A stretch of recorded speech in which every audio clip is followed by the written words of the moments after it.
What is going on, ladies and gentlemen? Welcome back. This is game number 4 here between Seala and GoOdy in the series between these two players. We have got in the bottom left-hand position as our purple Zerg player, Regis Seala, and in the upper right-hand spawn location, GoOdy as our red Terran player. This time we're here on Tal'Darim Altar, and it's been a pretty interesting series of games thus far between these two players. The last game, my gosh, beautiful play there by Seala, moving out with that roach drop. That was just absolutely beautiful. That worked out perfectly. The biggest thing that I can't help but restating as well with that drop is that a push like that hits a meching Terran at the perfect time. You know, when we saw Seala actually push out, that's the perfect time because you cannot wait until those tank numbers get too large.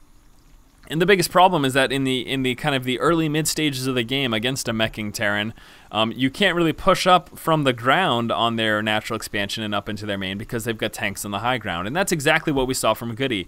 He situated tanks on the high ground, which would typically be nice and safe.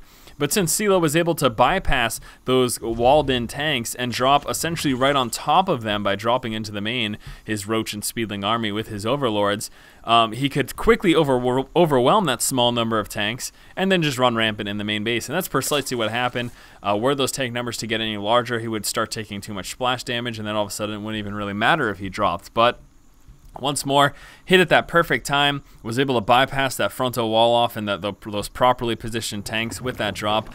And again, kudos to Seala. Good job on game number 3. But once more, here we are on game number 4. It does appear like we'll be seeing some early game wall-off action here from GoOdy. We might be seeing a 1-Rax expand, although he does have his gas up as well. So let's take a look here. Will he be going opening Reaper again?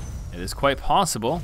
And now it's 100% probable. Tech Lab here on the barracks, implying that we will be seeing a Reaper expand here from GoOdy, and GoOdy moving out immediately with that Reaper. He does have a rally to the, wow, exactly to where his opponent is. Directly cross-positional. He doesn't know that he's there yet, as you can see, scouting out with those SCVs in both the lower right and upper left positions. So he will be, through process of elimination, figuring out where Seala is with these scouting SCVs, and then immediately rerouting his SCVs once he realizes, okay, not in upper left and not in lower right. So there we go. Now both SCVs making their way down over to the lower left-hand position, which is where Seala is located. First Reaper just about finished. Second Reaper in production, and now Seala knows what is coming. Able to spot that Tech Lab there with his drone scout pulling back. He is fully aware that Reaper harass is coming. This will allow him to respond, and there you go. That's all you really need to do, my friends. You scout that Tech Lab this early in TVZ, expect a Reaper, and then pull on down there with your drones to your natural and get prepared for it. Biggest thing, of course, will be stopping the bunker from completing. You can see we've got an attempted bunker placement over there and one more over there. So with these two SCVs, now that first one gets denied from creep spread, but there we go. They're both, again, ready to be placed down, and this is the perfect position in, killing off to one drone, and there it is. Look at this Reaper, nice and safe, and the drones and Zerglings will be doing what they can to try to overwhelm GoOdy's position, forcing that one cancel though. Doing a little too much damage there for GoOdy to handle. He has still got two SCVs though, and they're helping, dancing around there. And this harass is proven to be quite effective. Now things are a heck of a lot more difficult now that the Queen is in play. He just needs to finish that one bunker. They'll pull him back with the Reaper. That's exactly what he needs to do. Keep it nice and safe. Finish the bunker, and a beautiful, absolutely beautiful. This is not good at all for Seala right now. The game is not over. That's certainly not the case, but it's not looking good. We've got the Reapers with that excess range there in the bunker, just wreaking havoc here on this hatchery. We'll see a repair go over here. I wouldn't be too surprised either if GoOdy tries to complete this bunker. You know, this is so scary here for Seala though, as he's taking so much damage. He'll be trying to mass up his Zerglings now. Biggest thing that he needs to do is try to overwhelm this one bunker, and that's why I'm surprised that this bunker isn't getting built anymore. Because here it comes. He's prepared to try to overwhelm. Oh, Zerglings caught out of position. They are not helping at all right now. Finally able to get up and start to do some damage, but he will be taking some hefty losses as those Zerglings were out of position for so long. Two Reapers dropping back down. We got 3 Reapers now in play. Will be dancing around. He's got a little bit of vision of the high ground there from that bunker. Another SCV moving up, and GoOdy has done so much damage so far. This is really looking scary for Seala. His economy is really hurting too. Got that command center coming on through. We'll transition here from GoOdy as he drops that factory here on the Tech Lab, and let's see what his intentions are with this. Also coming out with a starport as well.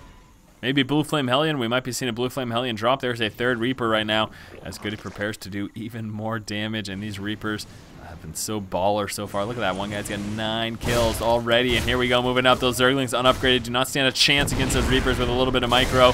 He just doesn't even have the numbers. And this Queen's about to get taken out too. Reapers taking on a Queen. That is not something they see every day. Some more micro taking out even more workers. And this is getting progressively worse as time goes on for Seala.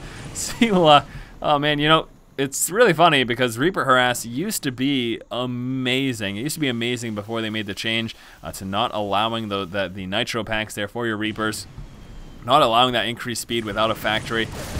But still, with that said, Reapers can still be very effective. And as we can see here, they're doing very, very well. And Seala doesn't even call the GG. He just ups and leaves, and I can understand because that was a frustrating situation. 11 kills, 6 kills, 4 kills, and 12 kills. Reapers winning the game here for GoOdy. GoOdy dominated this game with some absolutely beautiful Reaper harass and hindering the economy, killing off all of these Zerglings, and just pretty much demolishing Seala here really early on. Now, as I mentioned earlier in this series, this is not a best of series as far as I know. That is because I only have 4 games and they are tied up 2-2. I do not have a 5th game anywhere. I cannot find it. I searched and searched as hard as I could, but I wasn't able to spot that anywhere. So it will just be these 4 games going off on a 2-2 note here. GoOdy winning 2 and Seala winning 2. GoOdy being the clear victor in this last game, though. Thank you guys so much for watching. Hopefully you have enjoyed the series here between GoOdy and Seala. As always, if you like the content, please subscribe to my channel. Thanks again for watching, guys. Keep watching and keep owning. My gosh, Reapers.